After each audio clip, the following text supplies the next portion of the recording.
Welcome to Psychopath In Your Life. This is episode number 31. I'm your host, Dianne Emerson. I'm the author of the book Psychopaths In Our Lives, My Interviews, which is now available on Amazon, iBooks, and quite a few other places. But anyway, those are the two main places, and Amazon does have the paperback edition. I've been getting a lot of emails, and I really thank you because it helps me to figure out what you'd like for me to talk about. But first, I'd like to start off with a short program note. I received this comment at my forum, which I really sincerely appreciate. It says, Dianne always ends her podcast with, "Stop painting those red flags white." It's true for most people, except for children of psychopaths. They are raised to see all red flags as white. So red flags doesn't really exist for them. It is just so normal to be treated extremely bad that we don't react to it, or I don't react to them. That's my struggle. I do sincerely apologize for this comment.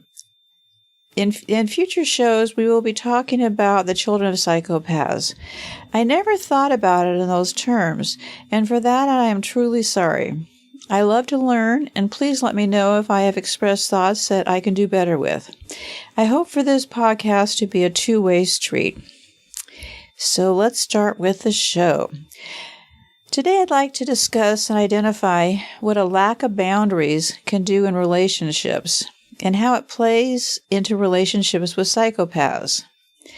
Lots of people suffer from boundary issues, even with a psychopath or not, but actually they do seek out people with low boundary issues.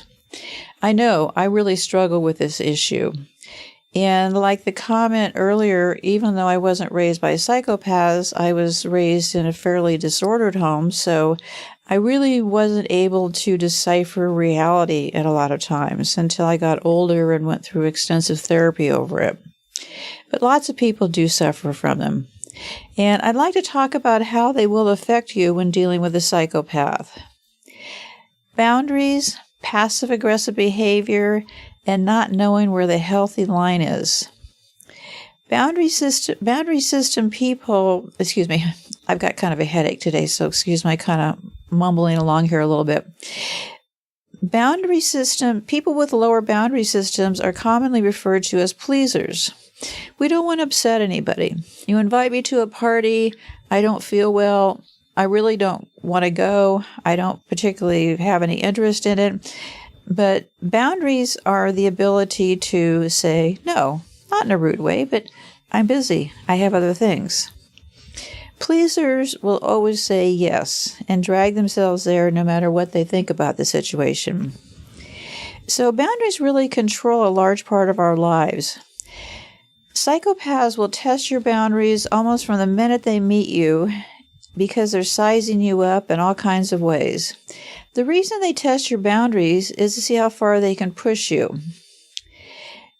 And also, boundaries separate your emotions and responsibility from someone else's. Let me repeat that. Boundaries separate your emotions and responsibilities from someone else's. It's about you. People always feel selfish thinking about themselves, but it's a very important part of life. It's like an imaginary line or force field that separates you and others. Healthy boundaries prevent you from giving unwanted advice, blaming, or accepting blame. They protect you from feeling guilty for someone else's negative feelings or problems and taking others' comments personally.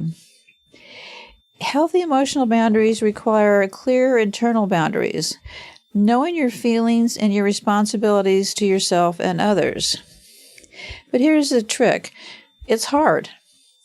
It's hard to set boundaries because putting others' needs and feelings first is the first thing. You don't feel they have rights. In other words, you don't feel like you have rights. You feel like whatever the other person says is more important than what you might feel for yourself.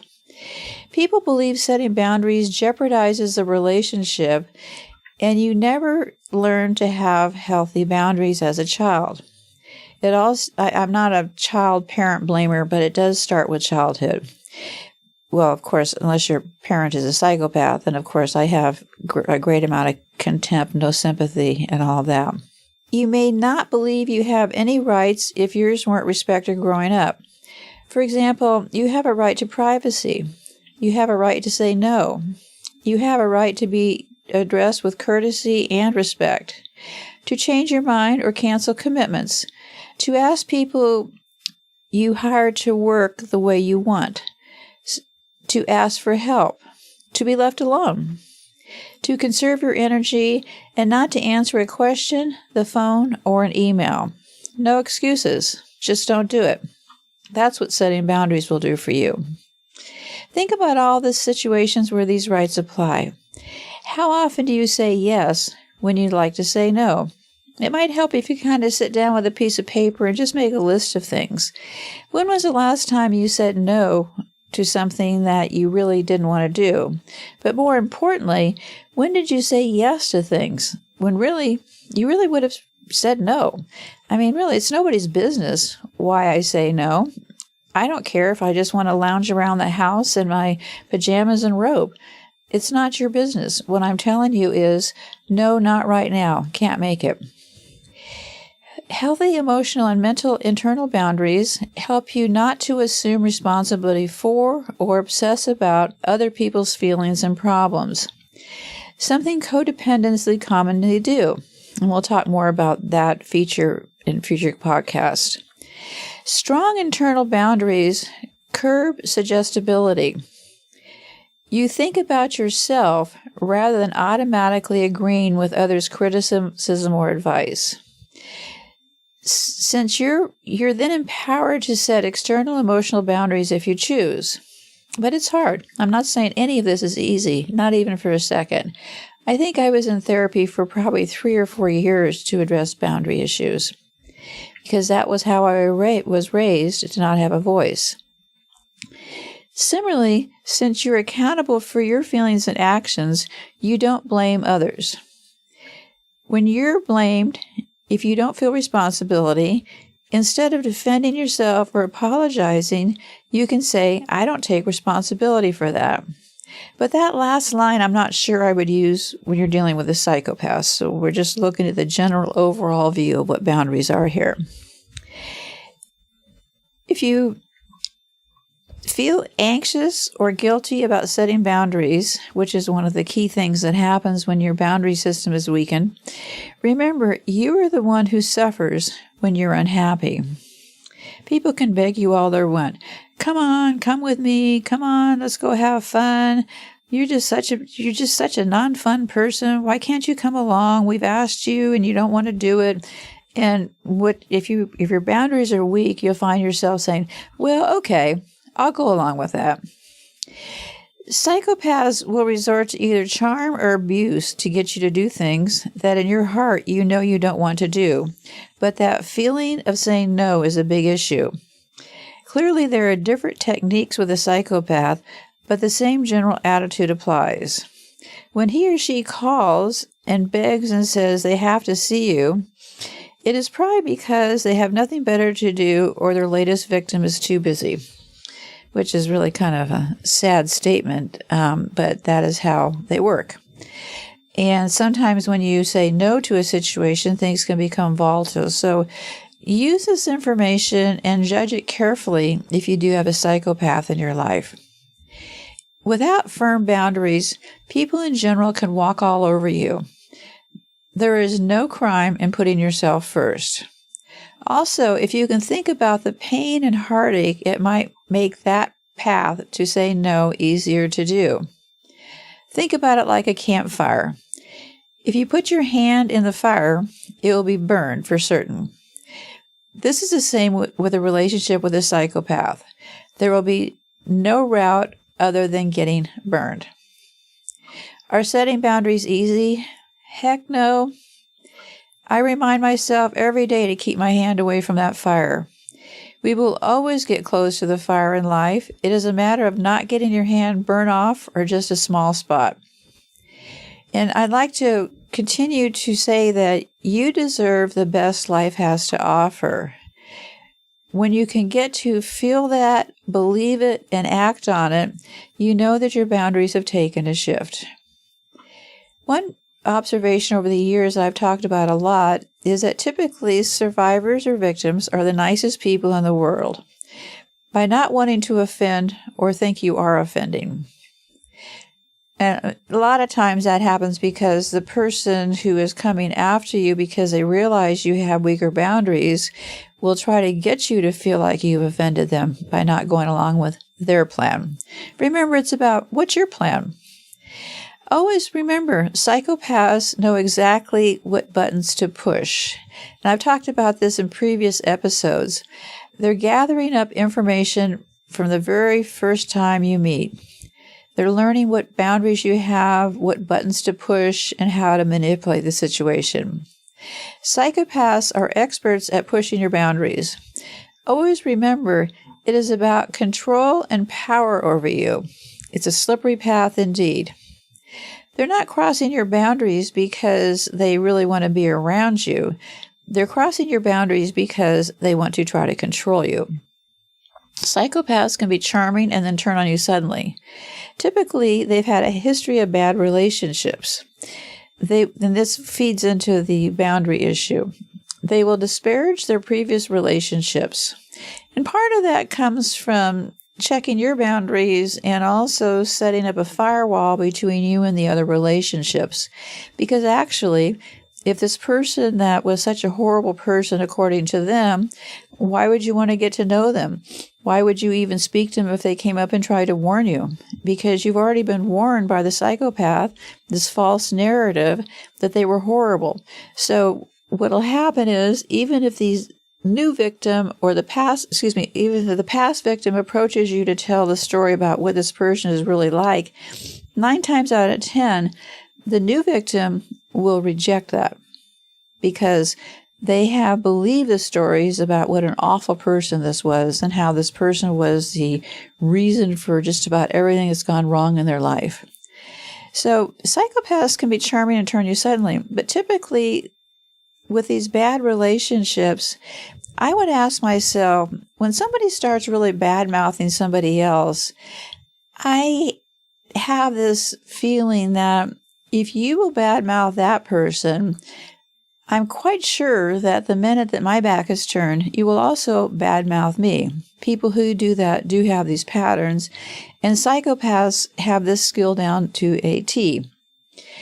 They will disparage them, and I would like to think I would end up being the person in this scenario down the road. And normally in the glow of a new relationship, you don't think that way. But if somebody has too many bad things to say about other people, start to wonder, start to question it. So if somebody crosses them, they will retaliate. If you dare to do something they don't want, they will be furious. They may scream at you, curse at you, and even apologize later, if only to prevent you from leaving. They lie. They don't care about you.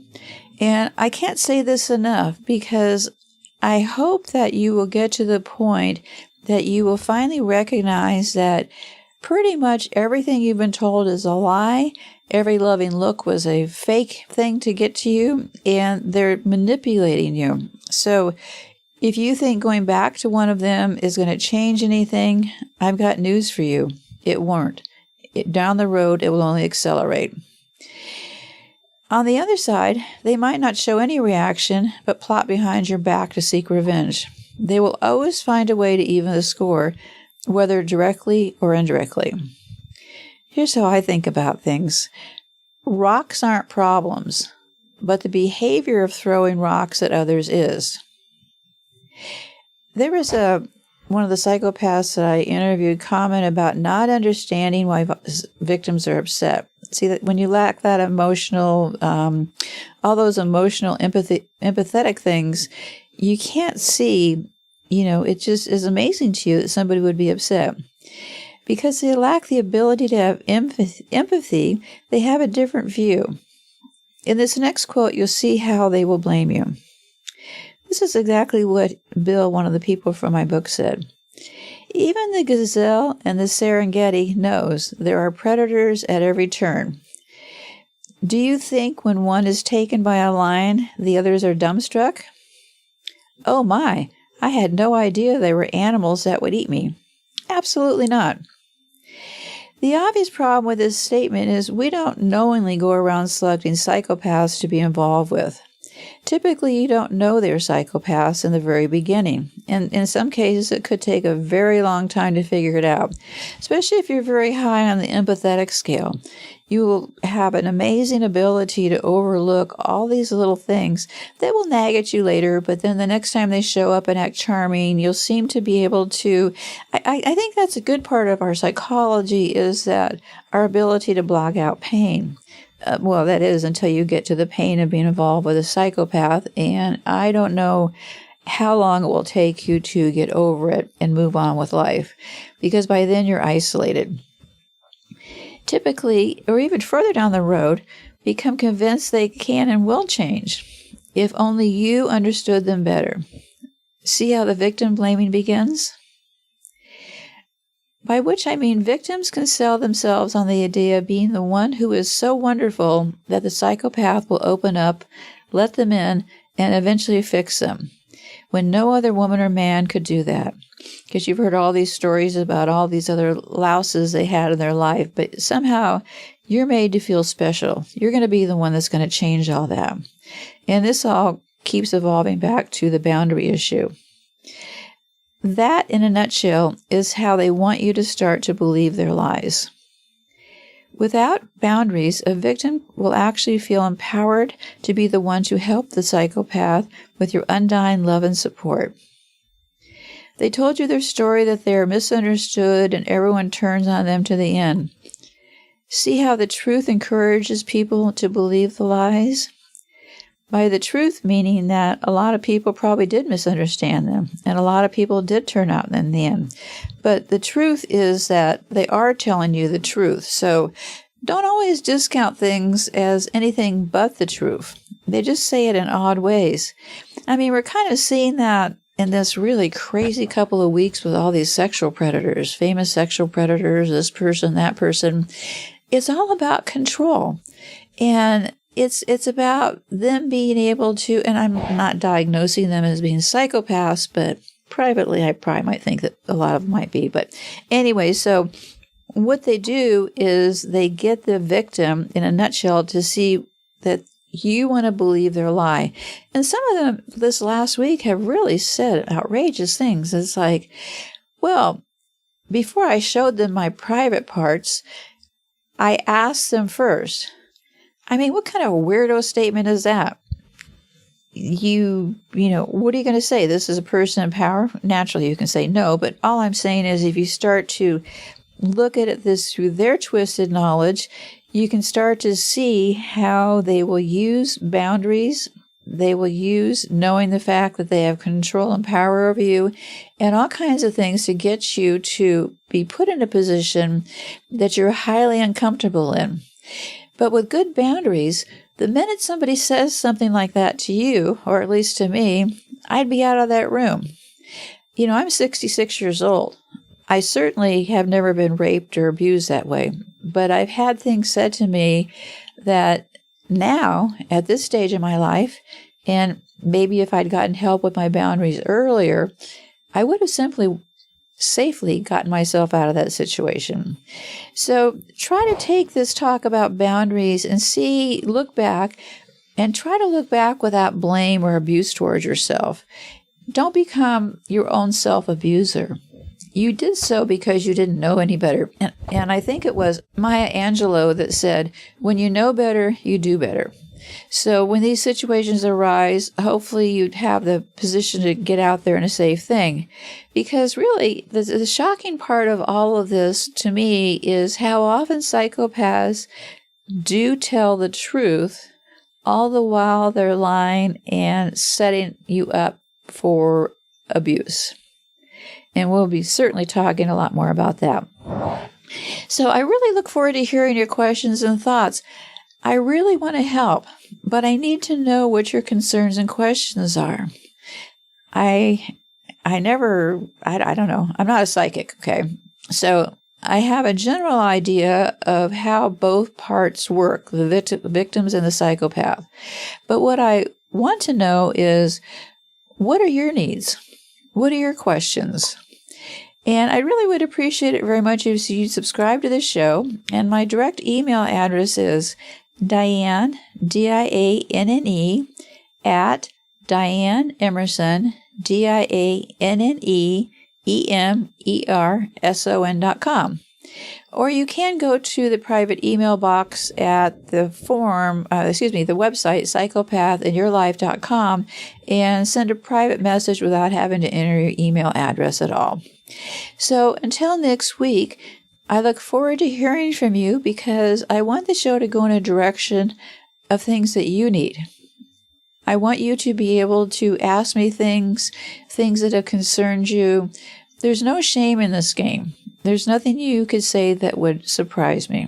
And I need to know what you want the show to be about, because it's not just about me grabbing a microphone and recording a show. So keep in mind that change begins one breath at a time. And every time you start to see your head spin off, take that deep breath, pause, and try to relax your mind. And do that every time those awful thoughts keep flooding back, because they will. I had awful thoughts that flooded back for years. I still have them. I'm still vulnerable to them. I feel like some days I may be just driven completely insane with the chatter going on in my mind. But I do know that all that chatter in my mind is not going to help me be the authentic, honest, and true me. So I'd like to help you along this way. People don't have a lot of resources. They don't have places to go.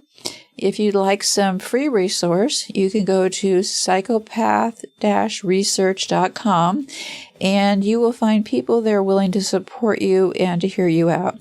I do believe very strongly, and always have, that journaling can be a path toward unlocking some things in your mind and making them clearer.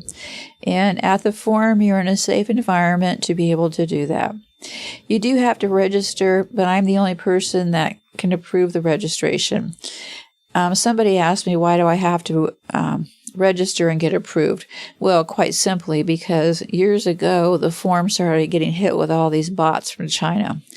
I've never figured out, and I asked the IT guy why they do it, because what do some bots in China want with our little forum? No one knows why. But so I had to institute and set up the software so that in order to post, you do need to register. And I'm the only one. I bought the software so that you would have privacy. So remember, keep going one step at a time. When it becomes overwhelming, write me an email. If you have close friends, try to talk to them. But if you find that people aren't listening to you, then maybe find another revenue. So revenue. Here I go. Avenue. So with that, I'd like to say goodbye for now. And I will look forward to chatting with you more next week. And please do write to me. I really do want to know. I want to answer questions that you have on your mind. And what are the stumbling blocks that you're having toward getting healthy again? You started off as a very kind and caring person. Let's put some boundaries into that equation, and then we'll go from there. So until next Tuesday, goodbye for now.